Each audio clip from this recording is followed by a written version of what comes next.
So hello everybody and welcome to this episode of CFO 4.0. I'm your host Han Monroe and with me today is Harash from Yaypay. Now Raj and I have to say, have been working together for a little while now and I was really interested to bring him on to talk about the future of AR and what that means and some of the recent developments and the shifts we're seeing because of COVID. So Raj, it is fantastic to have you on the show. Thanks for joining us. Thanks, Anna. Fantastic to be here. Really looking forward to this. Absolutely. And so are we, to be fair, or so am I should say. So tell us a little bit about yourself, Raj. How did you end up doing what you're doing at Yaypay? Yeah, well, I've been very fortunate. I spent actually 7 years at Sage. I started there and kind of started in the accountants division. I've always had a keen interest in understanding business, understanding finances, and, 20 years selling, promoting, implementing finance systems, you tend to get to know the different elements of it. But anyway, worked my way up within Sage and came across an opportunity with Yaypay, which is where I am at the moment as the director of sales for EMEA. And I looked at what they were doing, and the industry now is moving away, particularly within ERP, finance ERP, where historically finance ERP was a jack of all, should I say, and a master of many, but not a master of one. Whereas the industry, the past 2 or 3 years, has moved now as the finance function, being the finance function, but having a best of breed solutions around that finance function because the integration is so great. So to answer your original question, Hannah, long-winded it may be, I saw Yaypay, an accounts receivable platform. I could see what they were doing within the market. I was super excited. And the opportunity came along and they asked me and I asked them and here we are today. It's funny how that happens, isn't it? So Yes. All the best ones happen that way. So when we look at sort of the shift, because obviously the last 12 months has been a massive shift for businesses generally, but what impact has COVID, remote working had on, AR and receivable teams? What is the sort of the conversations that you've been having with customers? So unfortunately or fortunately, there's been winners and losers within the COVID spectrum. Some companies have gone through, COVID has really helped. If you look at logistics as an example, during lockdown, there was myself and my family, we ordered everything online, So they were the winners. The obvious verticals, such as hospitality, because of the lockdowns, the bars, the restaurants, etc., have taken, they've been impacted quite badly within this. But what have we seen on the back of that? So a number of things, really.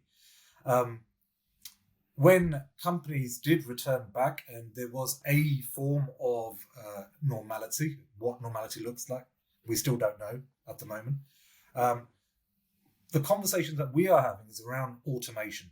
So there seems to be a big focus, an extra focus. There was a focus prior to COVID, but I think that the companies that hadn't adopted automation, that it really brought into light that they need to adopt automation now. The role of our roles have changed. We certainly prior to COVID, I would spend easily 5, 6, 8, 10, 12, 14 hours in the car. Now I probably spend equally the same amount of time sitting in front of the desk, on Zoom or team meetings, which means that the way we're communicating with people has changed. And that too, in the AR process, we have found that it's difficult for people who are collecting or chasing, I would say, debt, for them to get hold of customers or clients. So they've had to revert back to email. Now, if you're reverting back to email, there's an opportunity there to automate. And the other thing that we're finding now, well, there's 2 other things really, is the chief financial officer is now looking at the bottom line thinking, I need to get these monies in. I need to get these monies in quickly, because of what's happened in the past 12 to 18 months.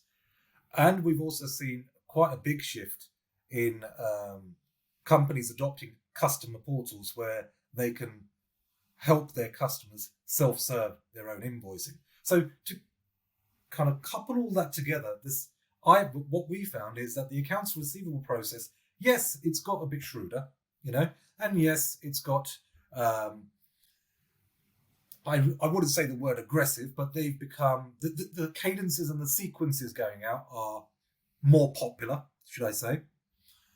But because of the customer satisfaction and net promoter scores that most companies rely so heavily on, long gone are the days where, you pick up the phone and say, give me the money. Now, the collection staff are part of the customer service journey, and it has to be in line with the values and the behaviors of what the C-suite are trying to promote with that. So those are the things that we've seen. Did that answer the question, hopefully? Yeah, absolutely. And it was really interesting. I was reading a stat yesterday, in fact, about how 48% of companies are looking to actually accelerate their adoption of automation.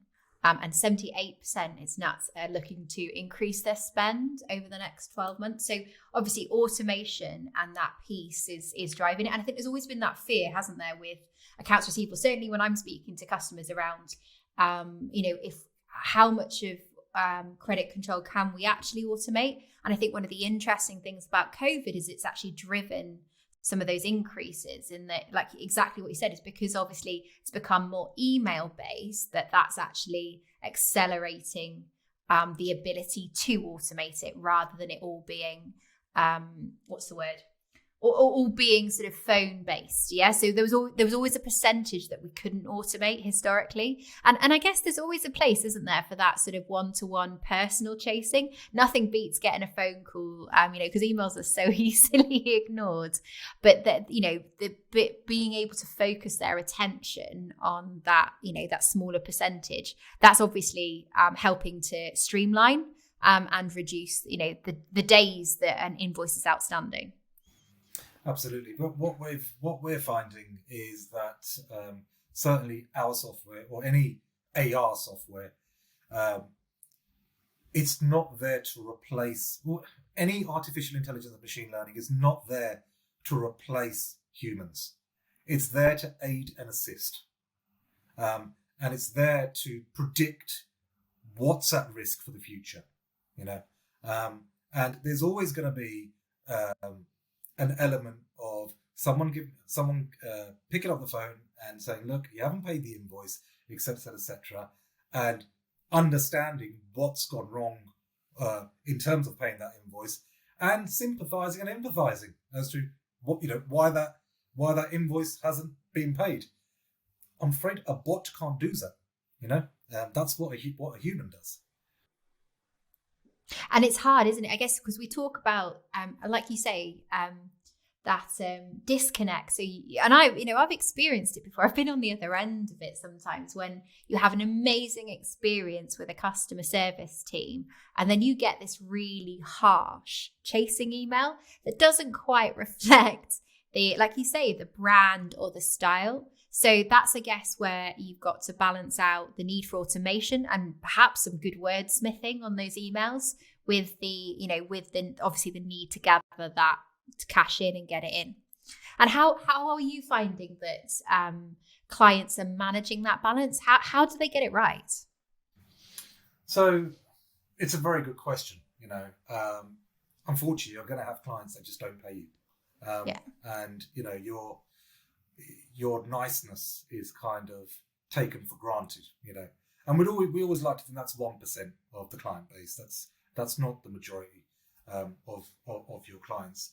What we've personally found is with the use of automation, yes, you can absolutely automate the invoicing. You can automate the Dunning's letters that go out, and you can automate, but it's how you automate them.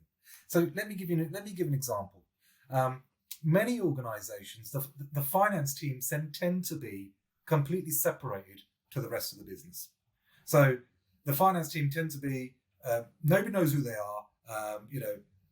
If you want a query, I've got to send it to finance, etc., etc., etc. What we're finding is a shift within that. So a lot of our customers, they want the interaction between sales and finance. So as an example, if I'm chasing you, Hannah, and saying, Hannah, this 30-day invoice is due now, etc. It's not the right customer journey if Hannah turns around and says, I'm sorry, Raj, but I've spoken to the account manager and they've extended the terms. Whereas the finance team don't know anything about it. So it's that communication that we're looking at that allows that better customer journey. But also what we're finding is that wouldn't it be great that when a new customer comes on board, the salespeople are great. This is what we're going to do for you. This is how we're going to do it. This is how we're going to do it. But using AI and using automation, you can automate an email. It's a simple email to say, Dear Hannah, welcome on board. I'm your finance representative. With that, it's a tick box exercise, and it adds, as we mentioned before, to the Net Promoter Score or the customer satisfaction score that you're looking to bring. There's an interesting piece there, isn't there, about what the role of or where the role of credit control actually will sit in the future. Because if from what we're talking about, so the knowing that things are overdue and chasing things up and the credit controller just being that escalation point, is there, and how important it is as part of the account management cycle as well. Is there a piece, and have you seen a shift to credit control actually sitting with account managers within the organization? Yes, we have seen a shift and we know several examples. So many organizations, they would chase internally, and then when they don't get anywhere or they get to a certain point, they would ask the account manager to get involved, and it kind of I wouldn't say leaves a bitter taste in the account manager's mouth, but the account manager is there to cross-sell and upsell. That's what their role is, and they need. It is great when they can resolve the credit control issue, but if you use AI, artificial intelligence, correctly, you can mitigate the risk prior to the event happening. So, as an example, certainly, I won't say Yaypay, but as an example, you've got certainly within our system, you've got credit ratings based upon each company. So part of the artificial intelligence and machine learning capabilities is understanding payments. So let's take an example. Let's just say I've got company ABC, and they pay me regularly on time. As a credit controller, I know that. The artificial intelligence, because it's learning the payment history, it may turn around and say, look, yes, ABC Limited does pay you on time, but be careful because the past 10, 15 invoices, they've slipped outside the 30 days and they're paying in 35 days. No major alarms, just making you aware. Now let's flip that coin the other side. Let's just say you've got a company that are constantly paying you sub 90 days, post 90 days. Now, for me, that's a decision needs to be made. So why do they pay over 90 days? Is it a process internally that we need to look at? Or are they just poor payers? It normally tends to be poor payers. So what do we want to do with that account? Do we want to ask 50% upfront? Do we want to remove that account? That account may be very strategically important for us. So what AI allows you to do is that it aids the credit controller as well as the account manager to make those decisions prior to that event happening and having data to back those decisions up. So I love that concept of AI. So, for those that are listening, we talked a few times about AI and artificial intelligence on the podcast, and it's amazing. So how embedded it's becoming to day-to-day processing within finance without people even realizing. And that constant shift, that constant learning. What other uses is there for AI, particularly around accounts receivable? What other things could happen in the next sort of couple of years that you think are particularly exciting? Yeah, that's a great question. So with the likes of open banking coming in, companies tend to wait 3-4 days before, or at least a couple of days before the monies are being hit into the bank account. With open banking, that will be instant. So that's a really exciting trend that's happening. And how that relates to AI, you can then start forecasting what company's going to, when the company's going to hit your bank account, when it's not, even though that data is already available. Another really interesting fact, particularly within artificial intelligence and machine learning, is that you can actually predict when the payment or when that invoice is going to be paid. I can also fast forward 30, 60, 90, 120, 150 days. And I would say about 98% accuracy. I can tell you what's hitting your bank account, what's not, what's promised to be paid, etc., etc. So it's really exciting in terms of what artificial intelligence is unlocking. And in the future, I think a lot of decisions are going to be made based upon the intelligence that has been gathered that allows you to predict the future. And they won't be far off. I'd give a tolerance of 1% either way. Because it's based, and I guess that's the shift, isn't it? And a lot of it's based on past behaviour. So do you think there's a piece where more factors will start to coming into AI? Because if you think about COVID and what impact that's had on a company's ability to pay their bills, do you think there's a wider implication, particularly if we think just specifically about AR, about bringing in external data sets to change the way that we're actually looking at this kind of data? Yeah. So again, it's a great point that you make there. It's already happening. If you have a look at any mid-size organization, the role of the business analyst is becoming more and more demanding, and it's becoming more and more common as well with the use of artificial intelligence that helps them and aids their job within that. So what we found is certainly through our development, we can now understand if a company is got a CCJ against them, how we can alert our users, to say, look, ABC Limited have recently had a CCJ. What do you want to do? We won't do stuff for you. What we do is give you options. Or what AI does, it gives you options. It gives you options as to say, this is what we recommend that you do, but ultimately the decision is yours. And the decision that you make is based upon meaningful data. Yeah, and I think that's it, is that a lot of times decisions are made on conversations and feelings, aren't they? And I've read a crazy stat, we talk about it a lot, something like 48% of CFOs actually make decisions based on gut instinct rather than actual data purely. And it's not because they don't want to. And I think that's the interesting piece. It's the lack of availability. And I think that's a really interesting point. It's about surfacing that information so that, those that are making decisions can make better ones and in a quicker time frame. Because you'd have to go out searching for every single customer for a CCJ in this example, wouldn't you? If you wanted to know about it, it's not something that's easily surfaceable unless you're using technology to do it. No, and with the AI and again, we talk about AI and ML, you tend to get a picture in terms of if you've got a new customer that you're bringing on board, what their payment patterns are prior, so again, decisions can be made upfront, whether you want to offer 30 days, 60 days, 90 days, or indeed you want 50% upfront or 7 days net. It's a conversation, and it's something to put your foot forward on. And like, look, we've seen historical evidence that suggests that these are the terms that we want to offer. Then it's down to the business to decide, no, we'll take that risk, fully knowing that they've done their due diligence on the back of it, and they could justify their decision that they've taken that risk purely because of they needed the account for strategic reasons, or it could be as simple as they're best friends with the CEO. Yeah, but at least you know why they're making the decision, hey? Absolutely. And it's made on good data.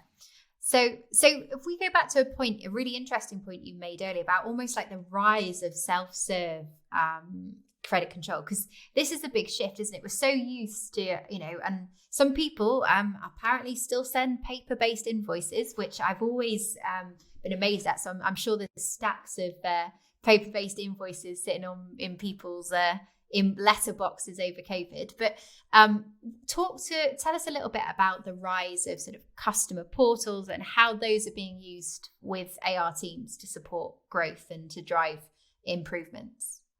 Yeah, so we've seen, again, another big shift that we've seen. If we take our own, if we ignore the business to business market, just a business consumer market, take my own personal situation with myself. Historically, I always used to pay my electricity bill. It used to come through the door. It was a paper-based copy. I'd either ring them up, pay it via credit card, debit card, or give them a backs transfer.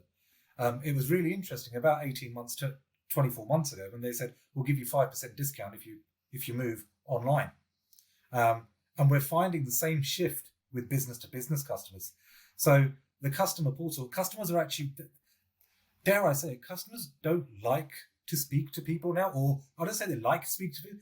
If they can do everything on a click of a button, they will, and that aids back into the CFO's automation piece. So customer portals, we're finding it allows the person who's providing the service, the company that's providing the service, it allows their customers to self-serve. So again, we've done so much research on this, but the majority of time spent, a majority of credit controllers' time spent was sending out duplicated invoices. Now, via a customer portal, they don't need to do that because they can go into a customer portal and download that invoice themselves. They can make the payment via a customer portal, So what we're finding, those touch points before, it was an excuse not to pay, But with a customer portal, you are eliminating that excuse. But also, it's helping the customers as well, because they may have lost the invoice, something may have happened within that, but they know they've got their own dedicated portal to go into and view within that. Also, what we're finding is, certainly via the use of the customer portal, if there is a dispute, it's all logged and you've got the complete audit trail without searching through all of your emails. Which email did I send it through? Did I send it through a personal one? Who did I copy in, etc., etc. So that's what we're finding certainly within the customer portal. We're finding that that companies are increasing their net promoter score and their customer satisfaction score based upon that. So, and I guess there's a piece around speed of response, isn't there? Whereas, and if we think about the world of flexible working, where we might not be working 9 to 5, we might be working from anywhere in the globe. I guess that adds another piece in that it's an always on service. You're not actually having to wait for somebody to rock up at 8 a.m. in the morning to get a response. Yes, absolutely. So what we're finding, certainly, if you break down the tiers, as we call them, in terms of turnover, we are finding that the larger enterprises, they are centralizing a lot of their finance functions. So where it may be 9 o'clock in the UK, it's certainly not 9 o'clock where the centralized function is. So they need automation. They need automation to help them do that, but also they need to be empathetic. They need to sympathize with the client that's requesting that as well, and that's where the polite automation kicks in. So in terms of larger corporates, we're seeing the centralization of accounts receivable teams. So Europe tends to be in charge of Europe. So somewhere within Europe, you'll have a centralized team, and then segmented again to Middle East, segmented again to Africa. With that, so we're finding a lot of that.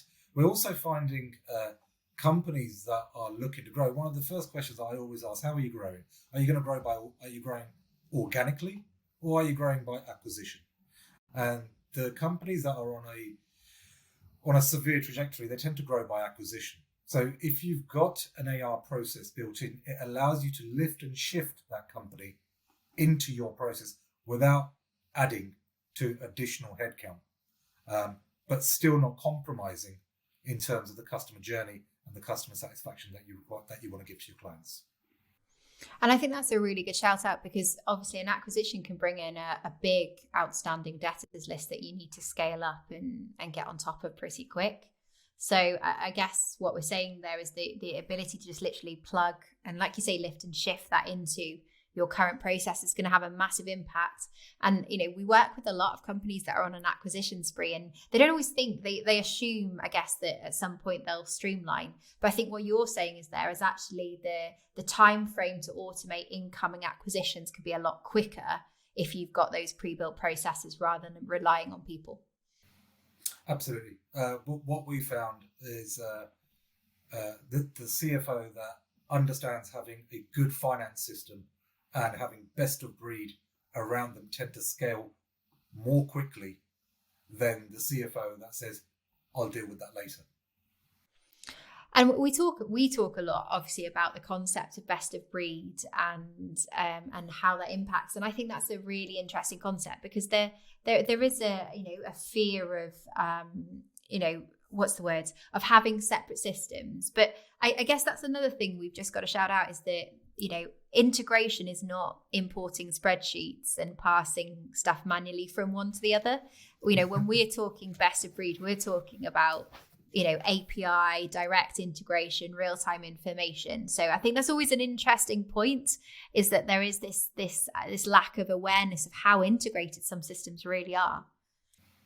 Yeah, absolutely. So it's, coming from the world that I came from, as I mentioned before, I would say about 5 years ago, it was very much, let's build this process into our existing ERP.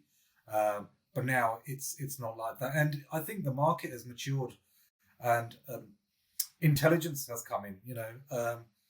Salespeople are not finance people. Finance people are not salespeople. The best CRMs of this world are tailored towards salespeople. The best finances systems of this world are tailored towards finance people. So have the best of the breed, use the best systems, because the integration now is it's second to none. So we've integrated to many providers within that, and we will continue to do so as well. Yeah, and I think it's that, if you think about your phones, how many apps? It's crazy the amount of apps that you have on even just your personal. And isn't it interesting that finance like on business technologies are only starting to get to the point where we're working on the same model, in that we're not all using like the different apps for the different purposes. So yeah, it's I think we could probably do a whole podcast on the rise of best of breed finance, to be very fair, Raj. But let's not get distracted. Let's get back onto the reasons that we're here today.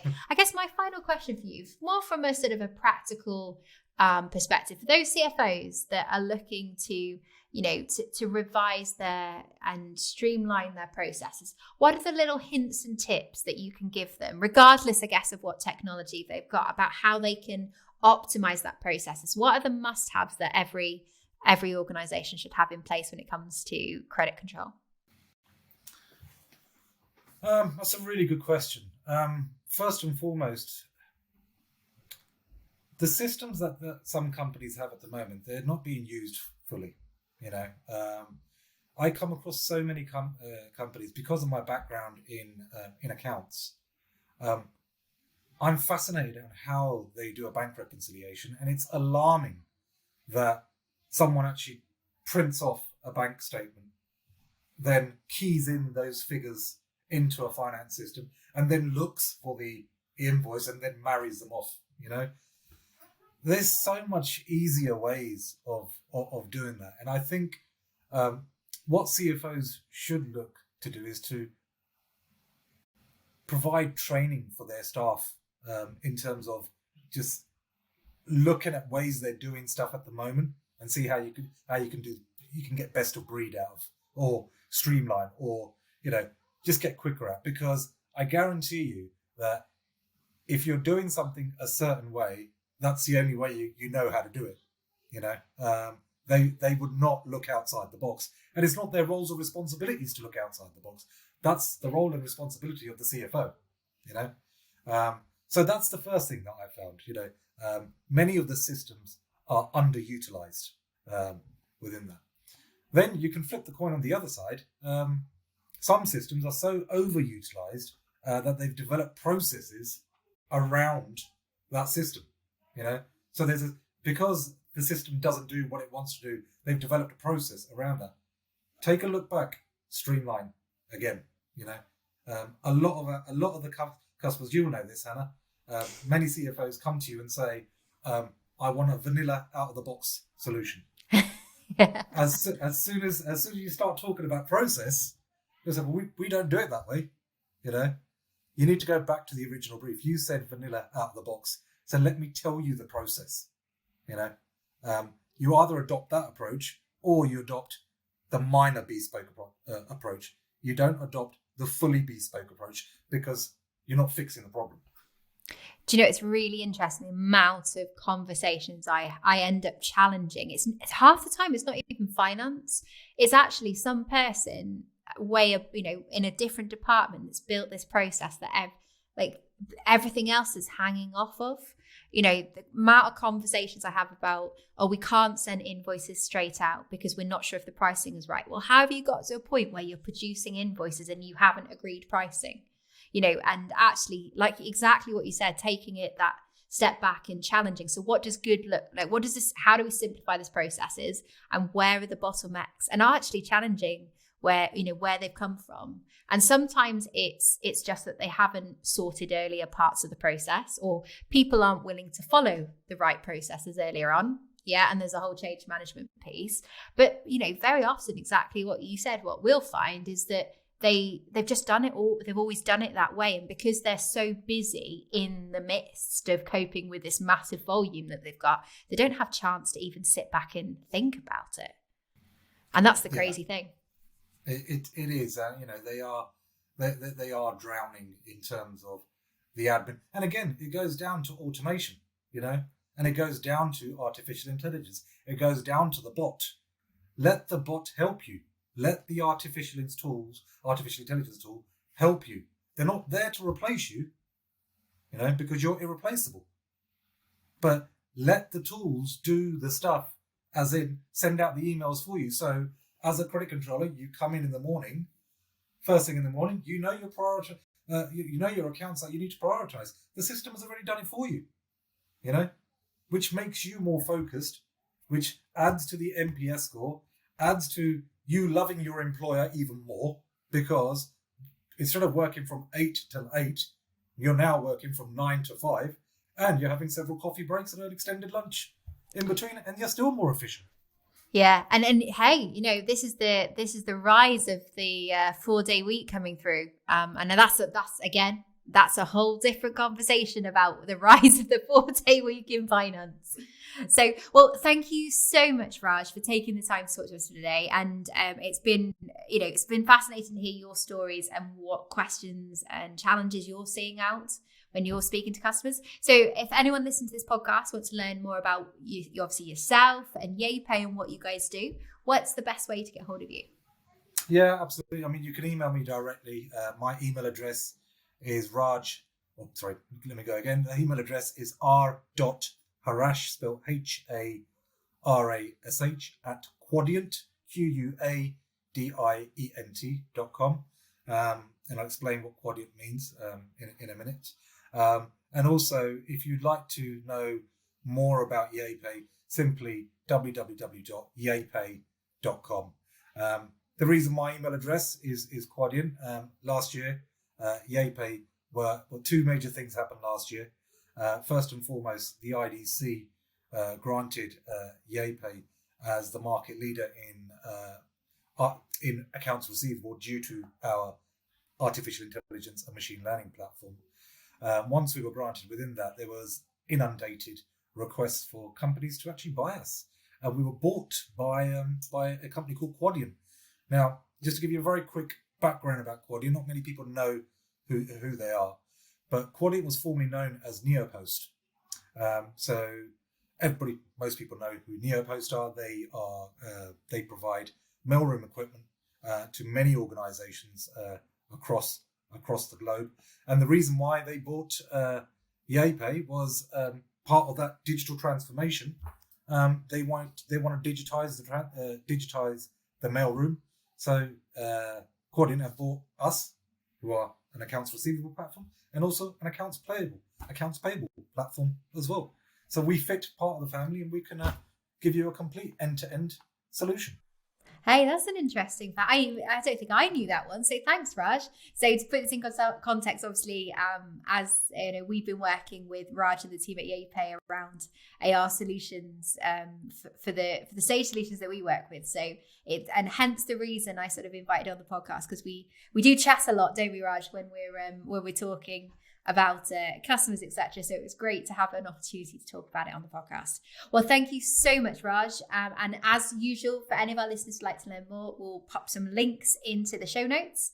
And would love any feedback you have on this session or any of the others we've done recently. We're great to get any ideas or questions you might have for future podcasts. So thanks again, guys. Take care, and we'll speak to you soon.